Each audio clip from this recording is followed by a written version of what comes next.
Hello, and welcome. Welcome back after our summer break. You'll have watched some of our streamed episodes over the summer, but this is our first time back live in a few weeks. Yes. So welcome back, everyone. Lovely to see you, Kelly and Carla. Hi, everyone. Lovely to see you. We are missing Divina today, but she is with us, as always. If any of us aren't physically here, we're always together as a team, as a collective. So today is episode 13. Wow. And it's all about what does success really look like. But before we get into it, as ever, we're going to take a couple of moments to just allow ourselves to pause, to ground, and to really become present. So I'm going to hand over to Kelly, who's going to lead us. Hey everyone, so this is just going to be super short, 30 seconds, 1 minute. So just take a moment if you're able to. And so all we're going to do is almost say hello to different body parts. We're just reminding ourselves of our whole selves. So just really focus, first of all, on your feet. Just really noticing the feet, the knees, your hips, and becoming aware of all your lower body, from your hips down to your feet. Just the length of the spine, your shoulders and your arms. And just all the way up to your head, and just becoming aware of your whole body, your head to your toes to your head. And before we come back into this moment, just really check your belly. If you're holding any tension, just seeing if you can just release it a little bit, whatever feels right to you. And just like welcoming the breath to go deeper into the belly.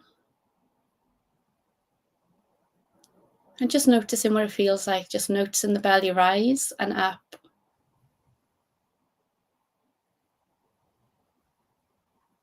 Just bringing that breath a bit deeper into the belly area, just allowing the belly to rise and fall.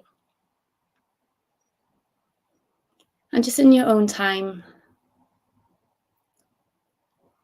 at your own pace, just inviting yourself back into your room and just allowing yourself just to kind of allow your eyes to land, maybe not on the screen, but something in the room that feels quite soothing for the eyes before we reconnect.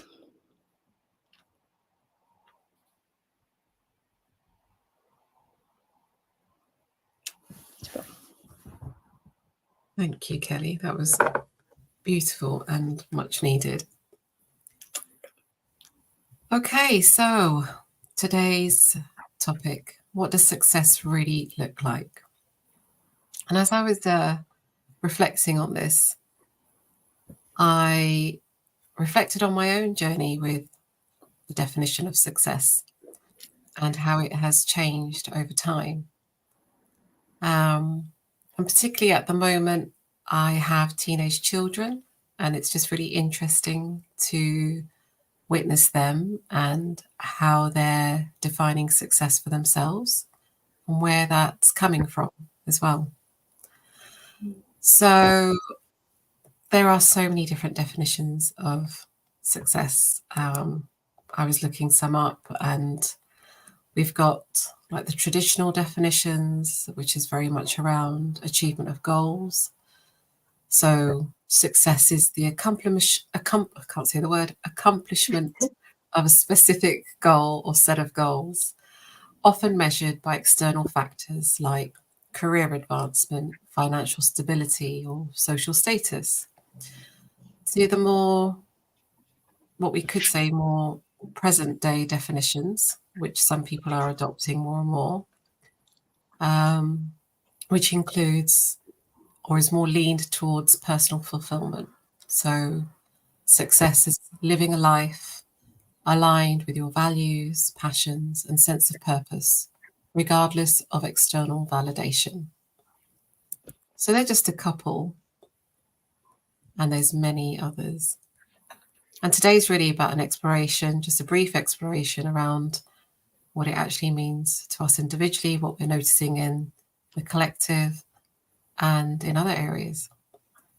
So my first question really is an invitation to share your own journey of what success has meant to you, and really where you are with it today. So who'd like to? Very good question. I can start. Yeah, the carry on. conversation. So, yeah, for me, it has been an evolving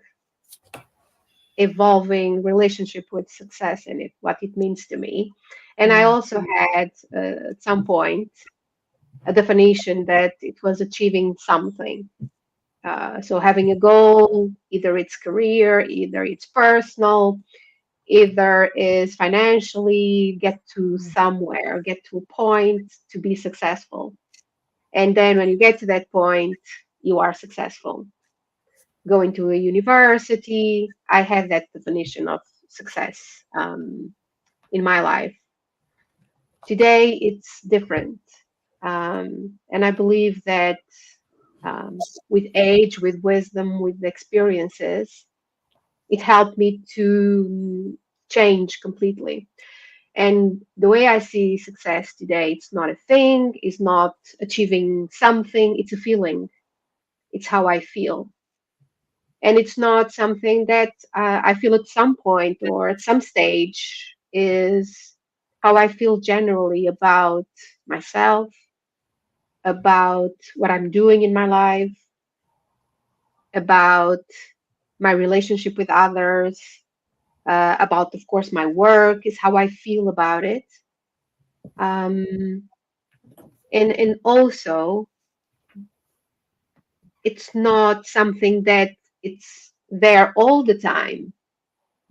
So there are moments where I feel very successful because there was an experience, or I did something, or someone said something to me. I can give the example of our chat just before this live. We had a catch up, the three of us reuniting after the summer break, and at that moment, in that conversation, I felt really successful because I was there with two people that I really love and admire and appreciate.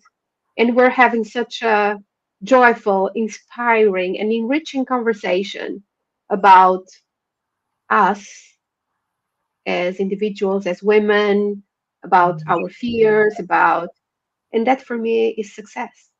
It's an example of a very successful moment. Yeah. So that's how I feel today. I feel it. I feel it. No, it's not getting something. It's a feeling.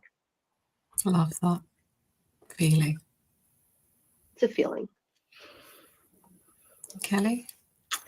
Yeah, it's really interesting because as I knew this podcast was approaching, it was something I was kind of leaning into. And I think what Carla beautifully said is that sometimes we can write days off because we've had a bad start to a day, but we have so many moments in a day. And for me, you can have those moments where it feels so fulfilling, and fulfillment and success are hand in hand with where I am at in my life.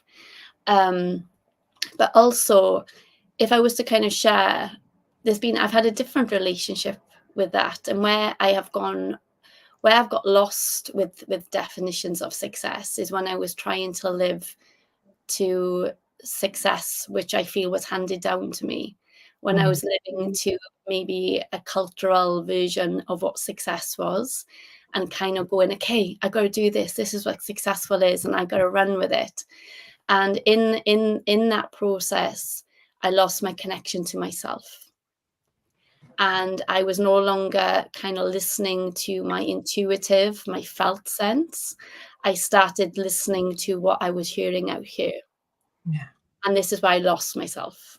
This is why I lost my my sense of self. I lost the fulfillment. I lost the excitement because I was no longer listening to where it really mattered. And that was only for what I define as fulfillment, which is a real felt sense. And it doesn't mean that life is always rosy and unicorns and rainbows, but we can always kind of navigate through, this is where my pivot point is. This is no longer aligning with me. And the more we kind of listen to that, that is where everything starts to kind of thrive very differently rather than survive. And I was much more surviving when I was trying to live to this kind of concept of what success was. And I think in that, what I was coming up for me was to kind of a reflection point where it kind of shifted for me. For me, I had to hit a metaphorical wall for me to go, something's not right. But it was really trusting that felt sense. And I think there's a lot that kind of took me away from that, not just with the cultural kind of concept of what success is that we're kind of sold, but also if we think there's so many moments where we're kind of taught to disconnect from our felt sense. And that can even be as simple as, you can't be hungry now, you just had a meal. And we start to then not trust, you know, that this felt sense of self that is always guiding us to our needs, or, you know, what we really want, what's not aligning, what is aligning. So it was this kind of road of success for me, which is I'm still on this road. I'm still kind of needing to lean into it. I'm always having to kind of think, okay, what's happening for me here? Am I leading my definition of success, or am I trying to kind of chase this kind of story that, oh, at this age I should be at this, or this year this is how my life should be like? And I do have to catch myself still now and just kind of step back and go, okay, what's happening for me right here? Am I saying yeses in the right places? Am I saying no's in the right places? Mm-hmm. Am I pivoting in the right places? But it's all had to start with reconnecting with me and trusting me. So yeah, that's where I'll pause for now. Wow. So many nuggets in there, Kelly. Thank you. The big piece is around connection, because as we were speaking before we came on air, on live, our big why are we doing this? One of the big whys is connection. And you're so right. The journey, you know, and it's interesting witnessing young people today and the pushing around success and what does it mean, like especially at this time of year when they get their results, what does it mean for what they can do next, and the emphasis that's been put on it, and the fear of failure, the opposite, you know, like this fear of failing, rather than actually appreciating the experience of when things don't work out.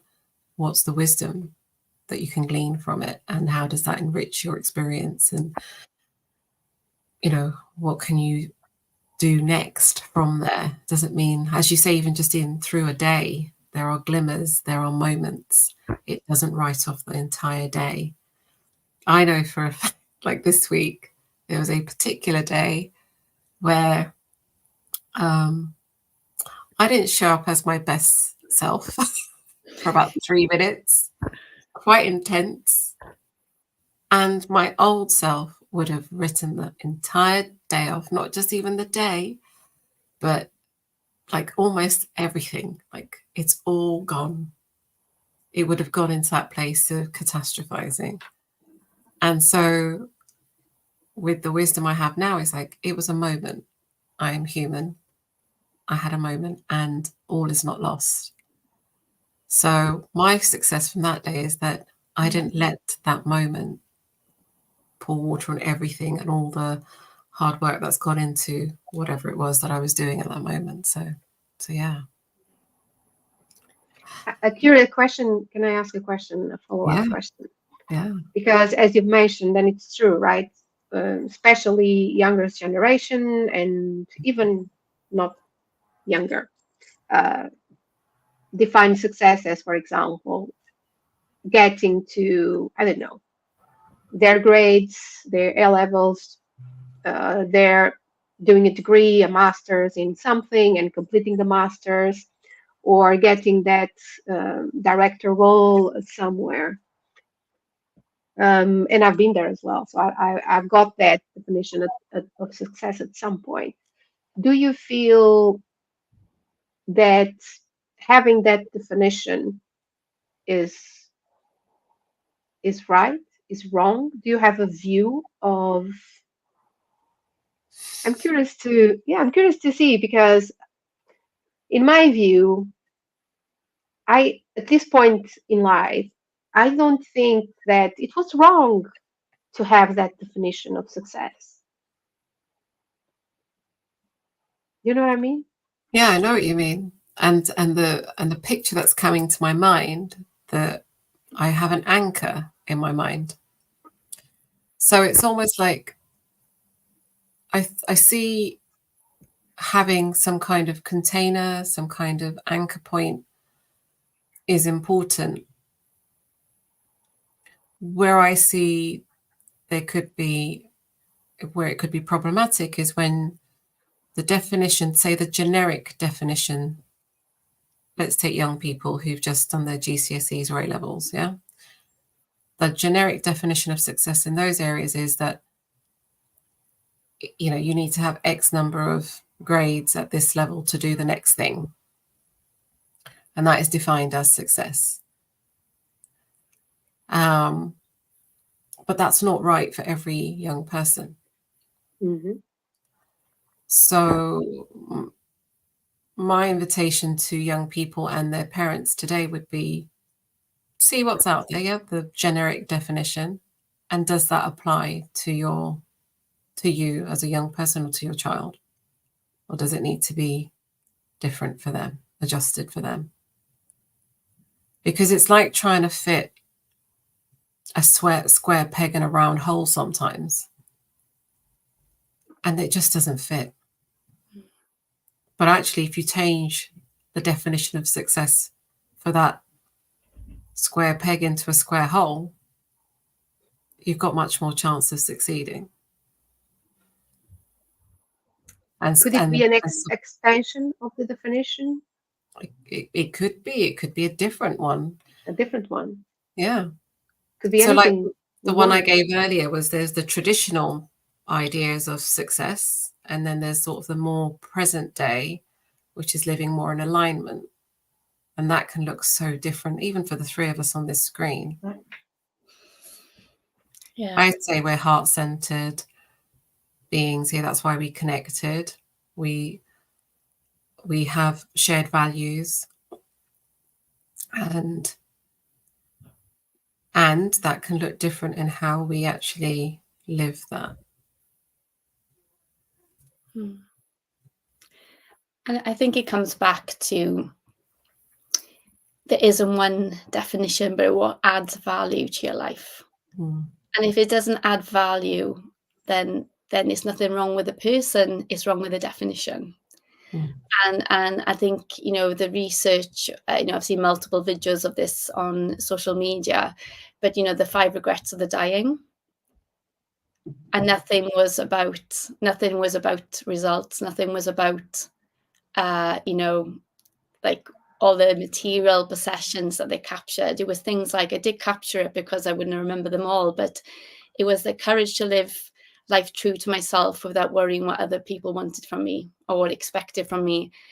Wish hadn't worked so hard. The courage to express my feelings. Wish stayed in touch with friends. And the other wish was to let myself be happier, knowing that I can change habits and patterns and I don't have to fear change. So, and I think when you kind of capture this wisdom that came from older generations that kind of lived their life, there's a lot of a state of being. Who was I? Did I allow my a sense of freedom to be who I know I was inside, which is really a felt sense of me? How did I express that? The relationships, the quality of those relationships. What did I prioritize and what did I not prioritize? And I didn't realize that actually I got it wrong. Yeah. And I think for young people especially, but even older, because we're all living definitions of when I'm 40, I should be da da da da da. When I'm 50, I should be da da. We're all sold these stories, and we unconsciously grab them and go, "Oh, this is my definition," but we're chasing something that's not even ours.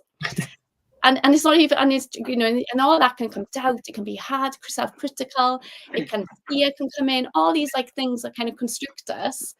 And it's not even ours to start with. We've just owned something that we didn't even know that we were kind of running with.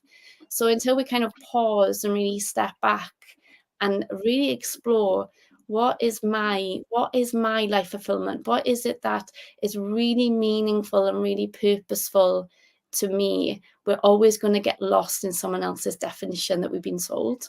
Yeah. And I think this is what's happening to young people, because, you know, as I've said in previous podcasts, I'm kind of doing my master's, and one of the things I did study was socially prescribed perfectionism. That is dramatically on the rise, and that is young people living to what they think others are expecting of them, and that is a disconnection of self.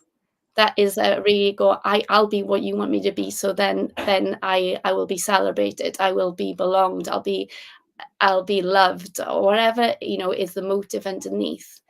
And this is scarily on the rise, and it's attached to all mental health issues, because they're disconnecting from who they are and they're not living their lives. They live in what they think, not even what people are saying, but what they think others want them to be.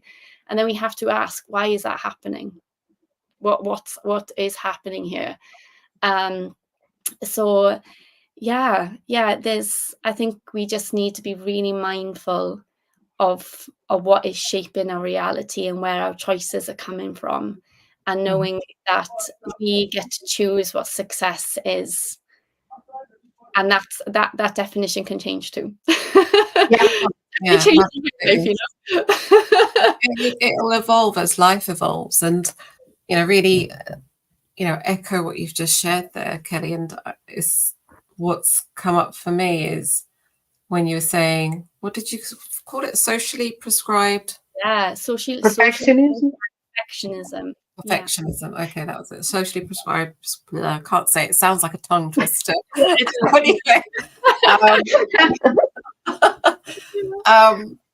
And when you were speaking to that, what came up for me is how I have experienced that in relationships. Yeah. So, and I don't just mean romantic relationship. I mean, you know, any way, you know, we're all in relationship with one another. So family, friends, work colleagues, romantic, whatever it might be. And maybe not the perfectionism bit, but this part where you adopt another person's version of success in order to feel a sense of connection and belonging in that relationship. So you forego yourself, you self-abandon. Yeah. And which is another topic in itself, and we've spoken to before. But I that's just what came up for me as you were sharing. I was like, this can lead to this whole area of when you abandon yourself.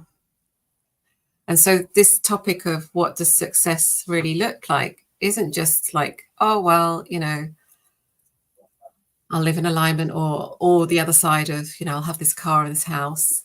It goes much deeper when really the way it's defined, like I'm going to speak from when the way I define it for myself is very much linked to how I honor who I am, and however I define success in the moment then impacts the way I connect within myself and with others and more. But yeah, I'm going to pause there. But I can just see this web and thread, and it's just ever expanding. Absolutely. Yeah. Yeah. Shall we share some? I was just going to say, shall we share some of the responses that we got? Yeah. Yeah. Time. So we put out, we asked this question of others, and some of the responses we had were freedom, peace of mind, and internal happiness. Achieving your desire or goals. Being happy with what you've got in life. And can't remember if there's any more. Oh, one was love. Did anyone else have any others? I think that's all I can. Yeah. Okay. Yeah, that's the ones I got captured. So thank you for everyone sharing. Yeah. But it's really interesting because it's a real a mix there, and the other thing what was coming through, which feels like, I feel like this definition of success is like almost like a tree with so many branches coming off it, and why it's so important to question your definition of success and where that's come from. Is that coming from because something something feels alive in you and it has like a deep knowing, or is it coming from because you have to prove yourself? Because in coaching, when I was doing some coaching, the reason why I ended up going into psychotherapy is because I was getting much more interested in the emotionality of the different things that are motivating people. Because what I was noting, people were able to kind of achieve, and then they would achieve a goal, for example. It might even be classed as a desire. But there was then, short-lived, and then now my next one.